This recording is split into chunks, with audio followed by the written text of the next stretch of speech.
It was an unpleasant evening. Lucy was miserable, and Edmund was beginning to feel that his plan wasn't working as well as he had expected. The older two ones were really beginning to think that Lucy was out of her mind.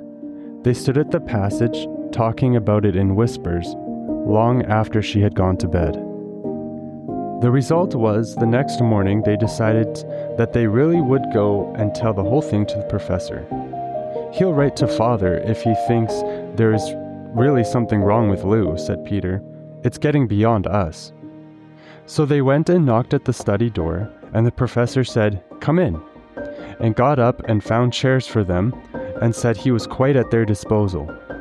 Then he sat listening to them with the tips of his fingers pressed together and never interrupting, till they had finished the whole story. After that he said nothing for quite a long time. Then he cleared his throat and said the last thing either of them expected. "How do you know," he said, "that your sister's story is not true?" "Oh, but," began Susan, and then he stopped. Anyone could see from the old man's face that he was perfectly serious. Then Susan pulled herself together and said, "But Edmund said they had only been pretending." "That is the point," said the professor, "which certainly deserves consideration, very careful consideration. For instance, if you will excuse me for asking the question, does your experience lead you to regard your brother or your sister as the more reliable? I mean, which is the more truthful?" "That's the funny thing about it, sir," said Peter. "Up till now, I'd have said Lucy every time." "And what do you think, my dear?" said the professor, turning to Susan. "Well," said Susan, "in general, I'd say the same as Peter. But this couldn't be true. All this about the wood and the fawn." "That is more than I know," said the professor. "And a charge of lying against someone whom you have always found truthful is a very serious thing, indeed." "We were afraid it mightn't even be lying," said Susan. "We thought there might be something wrong with Lucy." "Madness, you mean?" said the professor quite coolly. "Oh, you can make your minds easy about that. One has only to look at her and talk to her to see that she is not mad." "But then," said Susan, and stopped. She had never dreamed that a grown-up would talk like the professor, and didn't know what to think. "Logic," said the professor half to himself. "Why don't they teach logic at these schools? There are only three possibilities. Either your sister is telling lies, or she is mad, or she is telling the truth. You know she doesn't tell lies, and it's obvious that she is not mad. For the moment then, and unless any further evidence turns up, we must assume that she is telling the truth." Susan looked at him very hard, and was quite sure from the expression on his face that he was not making fun of them. "But how could it be true, sir?" said Peter. "Why do you say that?" asked the professor. "Well, for one thing," said Peter, "if it was real, why doesn't everyone find this country every time they go to the wardrobe? I mean, there was nothing there when we looked. Even Lucy didn't pretend there was." "What has that to do with it?" said the professor. "Well, sir, if things are real, they're there all the time." "Are they?" said the professor, and Peter did not know quite what to say. "But there was no time," said Susan. "Lucy had no time to have gone anywhere. Even if there was such a place, she came running after us the very moment we were out of the room. It was less than a minute, and she pretended to have been away for hours." "That is the very thing that makes her story so likely to be true," said the professor. "If there really is a door in this house that leads to some other world, and I should warn you that this is a very strange house, and even I know very little about it. If, I say, she had got into another world, I should not at all be surprised to find that the other world had a separate time of its own, so that however long you stayed there, it would never take up any of our time. On the other hand, I don't think many girls of her age would invent that idea for themselves. If she had been pretending, she would have hidden for a reasonable time before coming out and telling her story. "But do you really mean, sir," said Peter, "that there could be other worlds all over the place, just around the corner, like that?" "Nothing is more probable," said the professor, taking off his spectacles and beginning to polish them, while he muttered to himself, "I wonder what they do teach them at these schools." "But what are we to do?" said Susan. She felt that the conversation was beginning to get off point. "My dear young lady," said the professor, suddenly looking up with a very sharp expression at both of them, "there is one plan which no one has yet suggested, and which is well worth trying." "What's that?" said Susan. "We might all try minding our own business," he said. And that was the end of the conversation. After this, things were a good deal better for Lucy. Peter saw to it that Edmund stopped jeering at her, and neither she nor anyone else felt inclined to talk about the wardrobe at all. It had become a rather alarming subject, and so for a time it looked as if all the adventures were coming to an end. But that was not to be.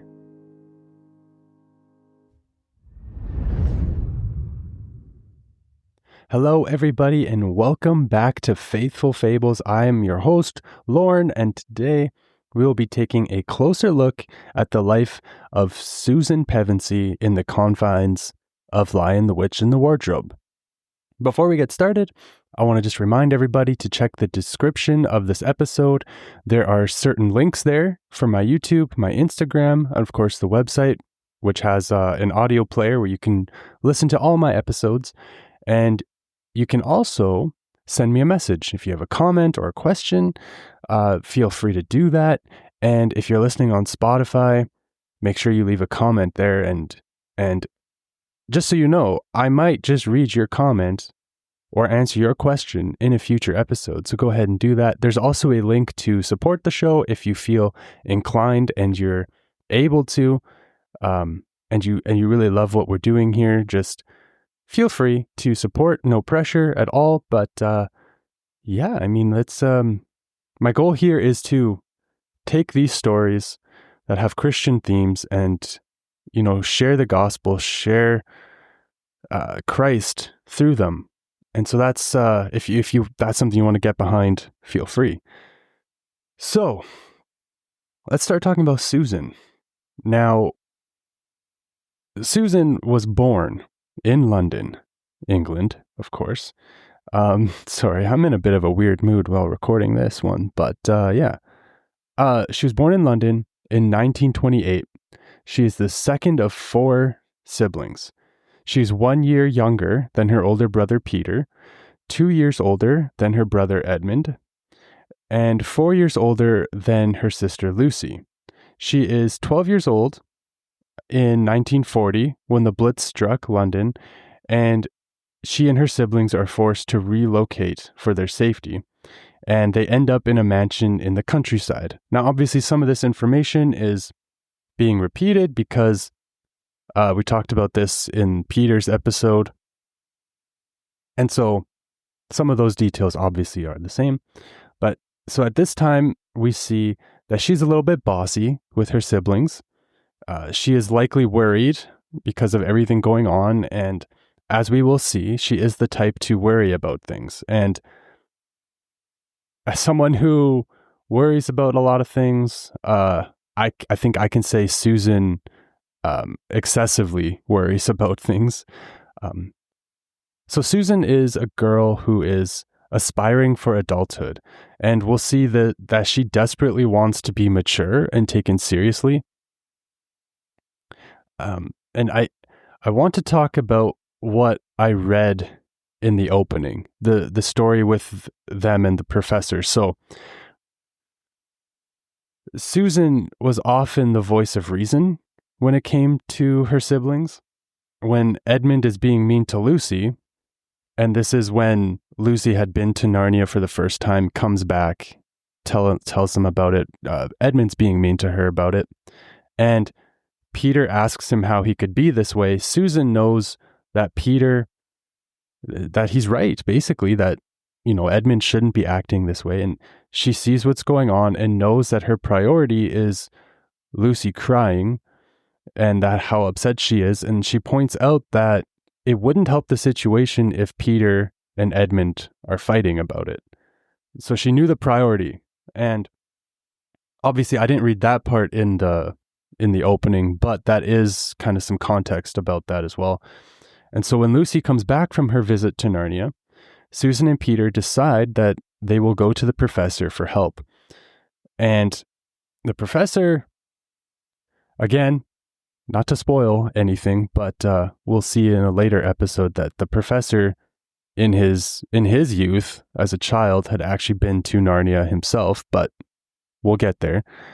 The professor takes them seriously, and this is why, right? He takes them seriously and tells them that they should believe Lucy. And I don't think that this is how Susan wanted that conversation to go. They were kind of thinking like, okay, this is beyond us. We need help. We think Lucy's gone mad, basically. And if anything, the professor will agree with us on that. He'll see that. He'll write to Dad and whatever. That's how they expected it to go. But the professor, we see here, he really challenged her to use her logic. And as we keep reading, we see that she is really struggling and really desperately wants to make sense of everything. And I really understand that. I am quite similar. But I mean, she's 12 at this point, and she is already quite the overthinker. The conversation with the professor ends with him suggesting that everyone minds their own business, which they do, and then things get kind of better for Lucy. But I don't think that Susan had really been challenged up to that point about, using logic. And I mean, the professor gives basically there's three things that could be happening here. He gives the idea of basically liar, lunatic, Lord. And so the three options here are that either she's telling lies, she's mad, or she's telling the truth. And mad just meaning like she's crazy, insane, whatever, right? Like he points out that she doesn't tell lies. And clearly by looking at her and talking to her, she's not mad. So we have to assume that she's telling the truth. And we see C.S. Lewis in some of his other literature. He makes this same argument for Jesus. We see that he's not a lunatic because people follow and believe him, and you wouldn't follow or believe a lunatic. And he wasn't a liar because of the signs that he did. He proved himself. And so we must conclude that he was telling the truth. But yeah, again, I don't think Susan had been really pushed at this point to think logically about this. And we do see Susan kind of in the conversation, she does kind of think it through. I sense that she's kind of just processing it out loud. And so it's like, there was no time for Lucy to go anywhere because like it was instant. Like she instantly came running out and telling us that she had been gone for hours. And that was I guess that was Susan's way of saying like she must be making this up because there's no way that could have happened. And the professor basically just says like, well, that actually shows us that she's probably telling the truth, because if there was another world, it wouldn't have the same time as us. And I mean, Narnia time is weird, and we can probably get to that at a different point, maybe a different episode even. But yeah, the time obviously works different there than it does here. And so basically anything that they bring up to the professor as illogical, he has some sort of reasoning for it. And I think when C.S. Lewis wrote this book, I don't think he had intended that the professor had been to Narnia before, but I mean, it kind of would explain why he has these reasonable and rational, I don't know if so rational, but these answers basically for everything they're bringing up, he has answers for, and it's because he has experienced it himself. We just don't realize that yet. Okay, so now I want to talk about some of Susan's characteristics that we've seen throughout this book. So the first thing is she's known as Queen Susan the Gentle in the Golden Age. And something that I wanted to point out was some scripture about gentleness. I feel like it's important that if she was known as Queen Susan the Gentle, that gentleness must have been an important part of her character. So I found Philippians 4, verse 5, that says, "Let your gentleness be known to all men. The Lord is at hand." So I feel like Susan must have really let her gentleness be known to everyone if this was her title. She was known by it, so she must have let her gentleness be known to men. And I mean, everyone, really. And in 1 Timothy 6, verse 11, we see, "But you, O man of God, flee these things and pursue righteousness, godliness, faith, love, patience, gentleness." So we see here that we are to pursue gentleness among many other things, which obviously Susan did. Susan is described as young, beautiful, and having black hair. And the thing with Susan is that she is so held captive by her fears and her desires to be thought of as mature and attractive that it affects her for the entirety of her life. Now, I won't spoil too much, but we will see this throughout the Chronicles. She wants to be an adult. And she uses language like an old deer when talking to the professor, and "what on earth, don't be silly, why you goose," like these types of things when Lucy comes back from Narnia. And these are typically paternal phrases, not something that a typical 12-year-old at that time would be saying. So she's practical and she's sensible when they get to Narnia. She suggests that they wear coats to keep warm in the now wintry environment that they found themselves in. She's also worried about them having food. And so I see that she can be overly cautious and anxious. Like, she did not find Narnia safe or fun. And while she also felt that they should help Tumnus, she really didn't want to get involved. She wishes that they had never came to that country. She is concerned if it is safe to know Aslan, even though she had a numinous feeling when she hears his name, and we'll talk about that more. When Mrs. Beaver is packing a lunch, she protests her doing so, and Mrs. Beaver even refers to her as fussing. When she meets Aslan for the first time, she is overwhelmed with awe and pushes Peter to go first. And at night, she's worried that Aslan is abandoning them to the power of the witch. That was when he was on his way to the stone table. She right away thought he was abandoning them. So she seems to be prone to negativity in some ways that we have touched on already. But we'll see that more and more as we discuss. It feels like she has empathy. Like, she and Lucy walk with Aslan in his agony on his way to the stone table. And she also thinks it is a bad idea for them to tell Edmund what Aslan did for him, and disagrees with Lucy on that matter. And so I can see why she thinks that it would be a bad idea, that it would be too awful for him to hear.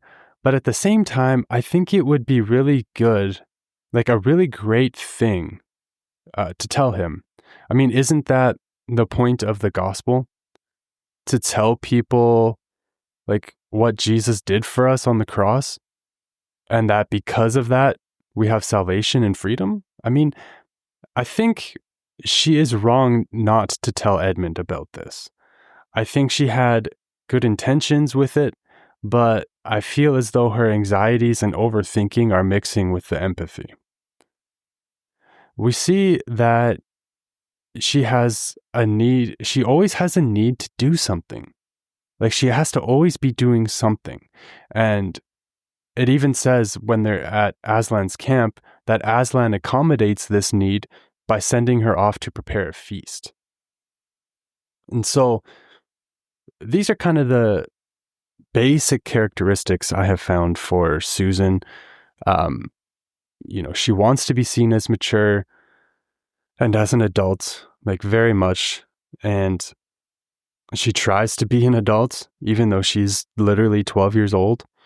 Overly cautious, overly anxious, seemingly prone to negativity, but also has empathy and obviously her gentleness.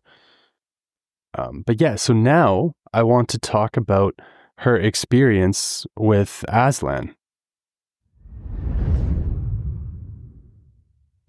All of the children had different experiences with Aslan. For Susan, it starts with hearing his name for the first time.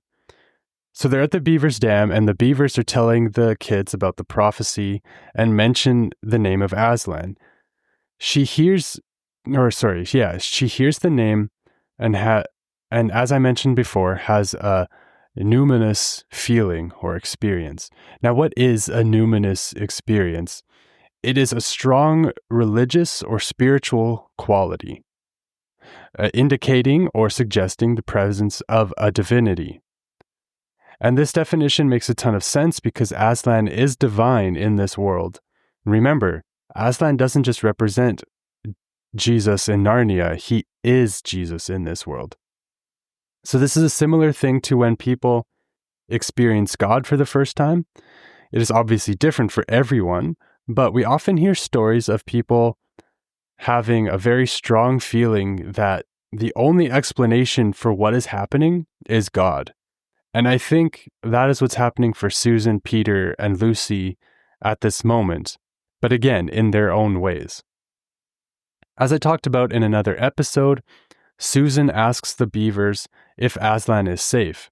And this makes sense. He is a lion after all, but she just had this feeling from the sound of his name that he's divine. So it makes me wonder, why is she still questioning if he is good? I know when I have encountered God in my own life, and I have a strong sense that this is God and nothing else, I never questioned if it was safe or not. Now, I don't know this for sure, but I wonder if Susan also had some forces of darkness at work in her life. And I can't talk about this now, but I think this makes sense as we read through the Narniad and see where she ends up in life. And I mean, the reason she asks is probably because he's a lion, and typically lions aren't really safe for humans to be around, right? And so I don't know. It's weird because there's that, which makes sense, but also just had this feeling that this name is a divine name. And so why wouldn't that put you at ease? I don't know. So she gets anxious meeting Aslan for the first time and pushes Peter to meet him first. This makes sense. I mean, Peter was also nervous, but Susan also seemed too nervous, if that makes sense. Like, obviously, you would see the great lion and you'd be intimidated by it. And Peter is older and the brother kind of protecting, right? And so, yeah, push him to go first makes sense. But yes, one night when they're at the camp, Susan and Lucy they just have a feeling that something is going to happen.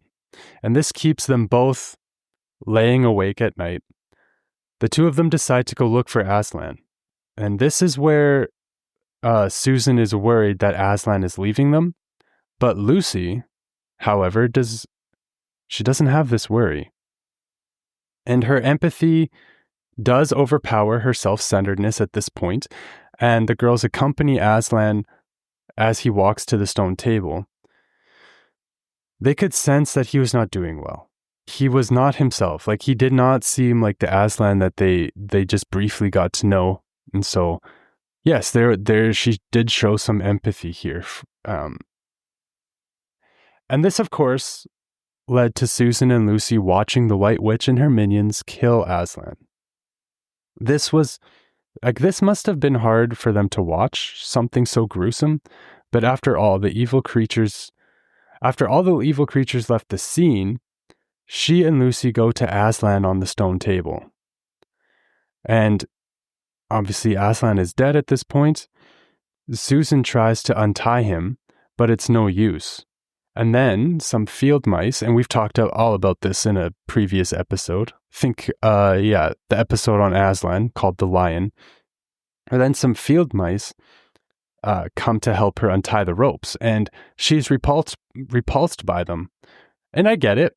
I absolutely hate mice and, things from the rodent family. And I don't blame her in the slightest for being repulsed by them, but I think the problem here is that she is so disgusted that she can't see the bigger picture. She can't see what's happening right in front of her, and it actually takes Lucy to point out what is actually happening and that they're helping untie the rope.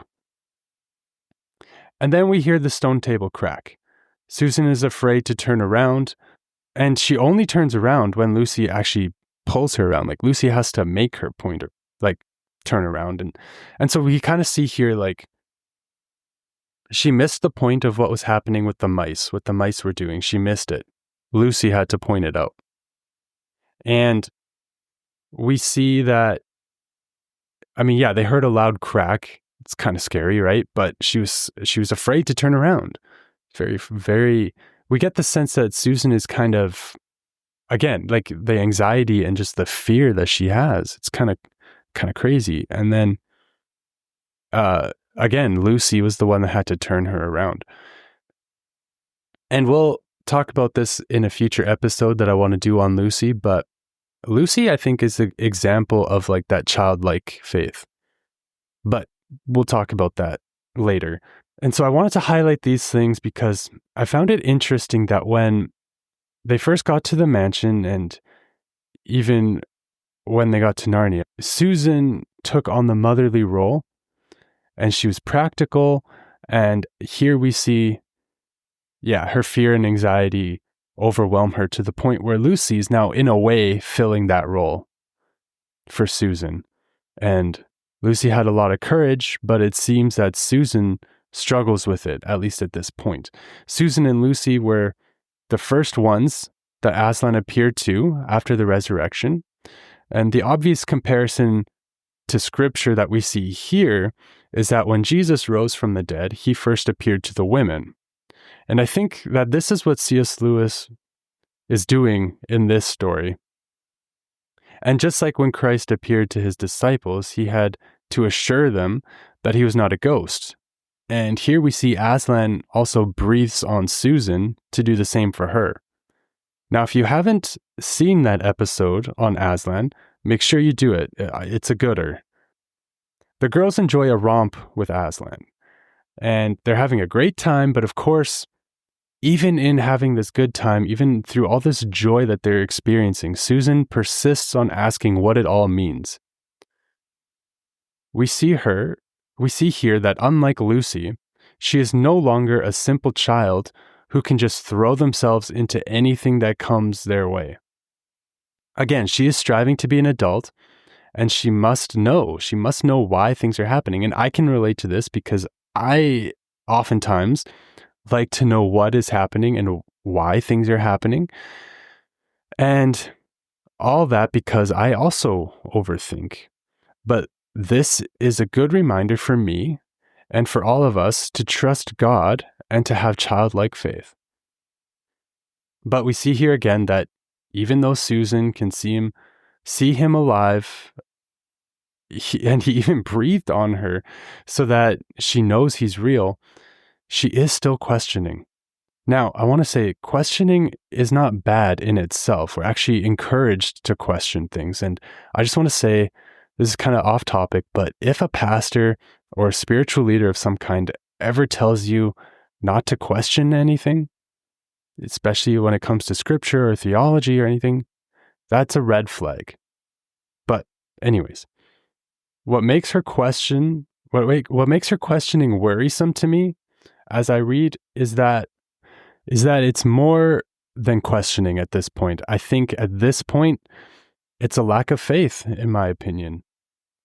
And by the end of the book, when the kings and queens are hunting for the white stag, it is Susan who thinks they should stop.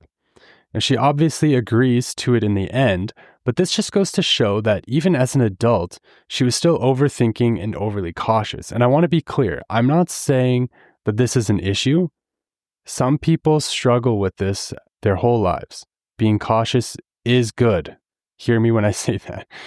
It can save us from a lot of trouble. Like if you're up in an airplane about to jump, you should be cautious to put that parachute on, things like that.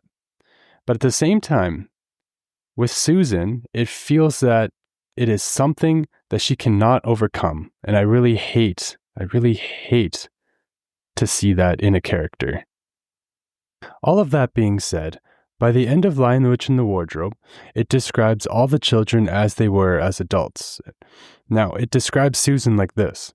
Susan grew into a tall and gracious woman with black hair that fell almost to her feet, and the kings of the countries beyond the sea began to send ambassadors asking for her hand in marriage, and she was called Queen Susan the Gentle.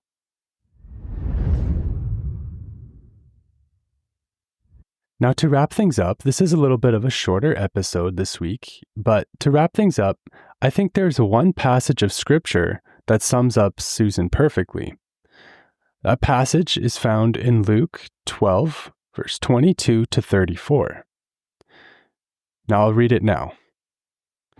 Then he said to his disciples, "Therefore I say to you, do not worry about your life, what you will eat, nor about the body, what you will put on. Life is more than food, and the body is more than clothing. Consider the ravens, for they neither sow nor reap, which have neither storehouse nor barn, and God feeds them. Of how much more value are you than the birds? And which of you by worrying can add 1 cubit to his stature? If you then are not able to do the least, why are you anxious for the rest? Consider the lilies, how they grow. They neither toil nor spin. And yet I say to you, even Solomon in all his glory was not arrayed like one of these. If then God so clothes the grass, which today is in the field and tomorrow is thrown into the oven, how much more will he clothe you, O you of little faith? And do not seek what you shall eat or what you shall drink, nor have an anxious mind. For all these things the nations of the world seek after, and your Father knows that you need these things. But seek first the kingdom of God, and all these things will be added to you.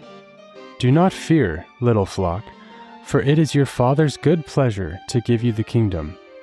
Sell what you have and give alms. Provide yourselves money bags which do not grow old, a treasure in the heavens that does not fail, where no thief approaches nor moth destroys. For where your treasure is, there your heart will be also." So we see here that Jesus says not to worry about what you will eat or drink. Susan's concern when they first get to Narnia, I believe, is valid, but again, she worried to the extreme about a lot of things. Food and clothing are mentioned in this passage. I think that the clothing issue is one that would be included in Susan's struggles. Jesus says, life is more than food, and the body is more than clothing. And just so you guys know, as I read this, and I was looking for a passage to kind of sum things up here, I realized that Jesus talks about lilies in this passage. I did not pick this for this reason, but I'm glad that the Spirit led me here. The name Susan actually means lily. And again, I didn't know that this was in there, and it wasn't for this reason, but it has significance in this passage because the lilies grow, they neither toil nor spin, and not even Solomon in all of his glory was clothed like one of those. And one of Susan's biggest struggles is that she wants desperately to be viewed as mature and attractive, and I believe this includes her clothing choices. Now, the lilies in this passage are what Jesus uses to say, don't worry about what you will wear, because if he clothes the grass, he will clothe you all the more. So Susan is already beautiful and looked after by the one who created her. Just like the lilies are also beautiful and cared for in this passage. She just doesn't realize this for herself yet, which honestly is tragic. The passage also talks about anxiety. Jesus says, "And which of you, by worrying, can add 1 cubit to his stature? If you then are not able to do the least, why are you anxious for the rest?" So since we cannot add to our age, our time, or even our life, why would we be anxious about it? Like, if we can't change it, why worry about it is the point of what Jesus is saying here. And I think that this was just a perfect way to sum up Susan, the characteristics we see in her, and her struggles with various things. I think that this verse kind of touches all of them. With that being said, thank you so much for listening to this week's episode of Faithful Fables.